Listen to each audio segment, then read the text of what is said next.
নগাঁৱত আৰক্ষীৰ প্ৰহাৰত আহত হৈছে যুৱক হেলমেট পৰিধান নকৰাৰ বাবে যুৱকগৰাকীক প্ৰহাৰ কৰে আৰক্ষীয়ে যুৱকক গুৰুলকৈ পিটিলে আৰক্ষীয়ে নগাঁৱৰ ৰূপহীহাটত সংঘটিত হৈছে এই ঘটনা ৰোগীয়া পিতৃৰ ঔষধ ক্ৰয় কৰিবলৈ আহিছিল যুৱকজনে চিকিৎসকৰ প্ৰেছক্ৰিপশ্যন দেখুৱাৰ পিছতো প্ৰহাৰ কৰা হৈছিল যুৱকগৰাকীক জৰিমনা বিহাৰ পৰিৱৰ্তে আৰক্ষীয়ে প্ৰহাৰ কৰিলে এইজন যুৱকক আৰক্ষী অধীক্ষক আনন্দ মিশ্ৰলৈ স্মাৰক পত্ৰ ইতিমধ্যে প্ৰেৰণ কৰিছে ছাত্ৰ সন্থাই ঘটনাৰ উচিত তদন্তৰ দাবী উত্থাপন কৰিছে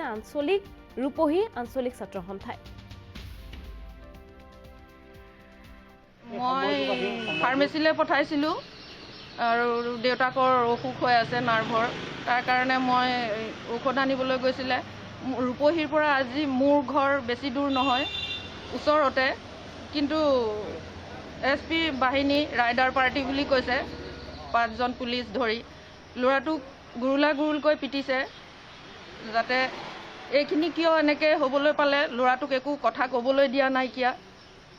আৰু তাক ধৰি মাৰিছে বহুত বেয়াকৈ মাৰিছে বাহিনীয়ে মোক ৰখালে আধা ৰখাই পেলাই কোনো ফুটপুচ নকৰাকৈ মোক পূৰা গুৰুলকৈ প্ৰহাৰ কৰিবলৈ আৰম্ভ কৰিলে মই তেওঁলোকক কৈও আছিলোঁ যে মই দেউতাৰ মেডিচিন আনিবলৈ গৈছিলোঁ যাওঁ বুলি মই প্ৰেছক্ৰিপশ্যনখনো তেওঁলোকক দেখাইছিলোঁ কিন্তু তেওঁলোকে মোৰ কথা নামানি মোক গুৰুলকৈ প্ৰহাৰ কৰিলে কিহৰ কাৰণে প্ৰহাৰ কৰিছিলে মোৰ হেলমেট নাই বুলি প্ৰহাৰ কৰিলে তেওঁলোকে যিহেতু আপুনি হেলমেট পৰিধান কৰা নাই যাৰ বাবে আপোনাক ফাইন কাটিছে নেকি ফাইন তেনেধৰণৰ কোনো ফাইন কটা নাই মোক কৈছে হেলমেট কি হ'ল বুলি কৈ পূৰা গুৰুলকৈ মাৰা